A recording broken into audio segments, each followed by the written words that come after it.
जिन्होंने आज सब लोगों को मिलाकर के जो हमारी संस्कृति रही है, हम जो मिली जुली संस्कृति के साथ गंगा जमनी तहजीब, आपस में जो हम मिलकर के रहते हैं, जो हम एक दूसरे का सम्मान करते हैं, दुनिया में कम देश होंगे जहां पर इतने धर्म, इतनी जाति के लोग एक साथ रह रहे हों। और भारतीय जनता पार्टी को वो पन्ने इतिहास के पलटने चाहिए।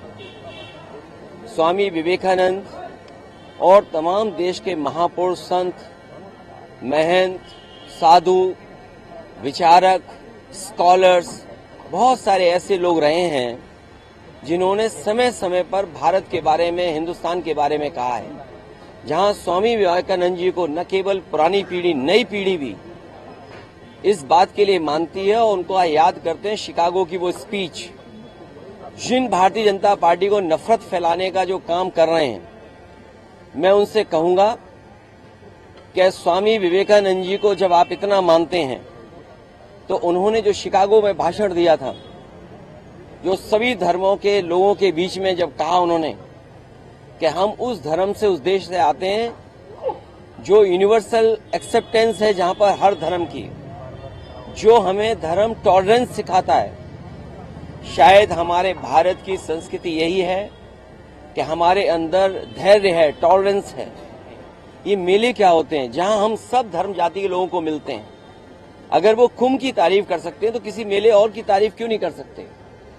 तो ये जो संस्कृति है हमारी के मेले होते थे, कार्यक्रम होते थे, आयोजन होते थे, हिंदू, मुस्लिम, सिख, ईसाई सब मिलकर के जो रहते थे, वो भारतीय जनता पार्टी को पसंद नहीं आ रहा। और ये सब पर्दा डाल रहे हैं। पर्दा इस बात का डाल रहे हैं कि विपक्ष के लोग ये न तय कर लें कि इस चैनल को बजट कितना मिला है। विपक्ष के लोग ये न जान जाएं कि इस चैनल को बजट कितना मिला है। विपक्ष के लोग ये न जान लें इस चैनल को बजट कितना मिला है। मेरे साथियों, आप भी भारतीय जनता पार्टी के मत बनो। देश में इन्वेस्टमेंट तो नहीं आ रहा है, लेकिन आपके चैनल में इन्वेस्टमेंट आ रहा है। उत्तर प्रदेश में इन्वेस्टमेंट नहीं आया। कोई इन्वेस्टमेंट कोई उत्तर प्रदेश में आया तो बताओ। लेकिन आपके चैनल में इन्वेस्टमेंट बहुत आ रहा है कि वो नाले पर रिवर फ्रंट बना रहे हैं। दुनिया में कहीं उदाहरण नहीं होगा जहां नाले पर रिवर फ्रंट बनता हो। अगर कहीं उदाहरण है तो उत्तर प्रदेश में है। तो जाने जा रही हैं। आप बताइए कौन किस पे आरोप लगा रहा है? एक अधिकारी आरोप लगा रहा अधिकारी पर, कार्रवाई किस पे हो रही है? एक बच्ची का अभी बलात्कार हो गया, अभी एक प्रोफेसर पकड़े गए।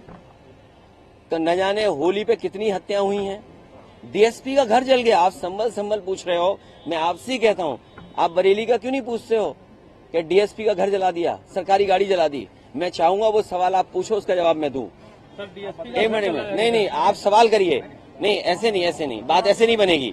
आप मुझे सवाल करिए कि क्या बरेली में एक डीएसपी का घर जला दिया? पूछिए। नहीं, आप पूछिए ना एक बार। नहीं, बरेली में नहीं, बरेली में डीएसपी का जो घर जला दिया, आप सवाल करिए ना। नहीं ना, सवाल करिए, ऐसे बात नहीं बनेगी। यही तो वजह है। नहीं। अच्छा, दूसरा सवाल, आप दूसरा सवाल करिए कि शाहजहांपुर में दौड़ा करके पुलिस पीटी गई। पूछिए, सवाल करिए। आप कहिए कि पुलिस ने उन्नाव में एक नौजवान की जान ले ली। लखीमपुर में, सीतापुर में आपका ही साथी, पत्रकार साथी मार दिया गया, गोली मार दी गई। कितनी घटना हम बताएं? अरे आप सवाल ही नहीं पूछ रहे हो। अच्छा, ये डीएसपी वाला सवाल पूछ रहे हैं तो इन्हें। ऐसा है, एक सवाल ये पूछिए आप कि डीएसपी का घर क्यों जला दिया? हम जवाब देते हैं। आप प्लीज बताएं, डीएसपी का घर क्यों जला दिया? डीएसपी का घर इसलिए जला दिया क्योंकि यहाँ कानून व्यवस्था जीरो है।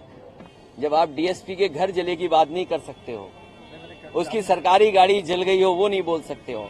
पुलिस दौड़ा कर शाहजहांपुर में पीटी गई, और इसलिए पीटी गई क्योंकि मुखर्जी जी के बगल में खन्ना जी बैठते हैं। जब भी खन्ना जी को छेड़ना होता है तो मुखर्जी जी गन्ना और खन्ना कहते हैं। क्या आपने नहीं सुना? सबने सुना होगा वो बात। तो जो वित्त मंत्री, जिन पर सब पैसा है, उनके यहाँ पुलिस दौड़ा के पिट रही है, बताइए आप। और नहीं पिट रही तो वीडियो आप चला देना।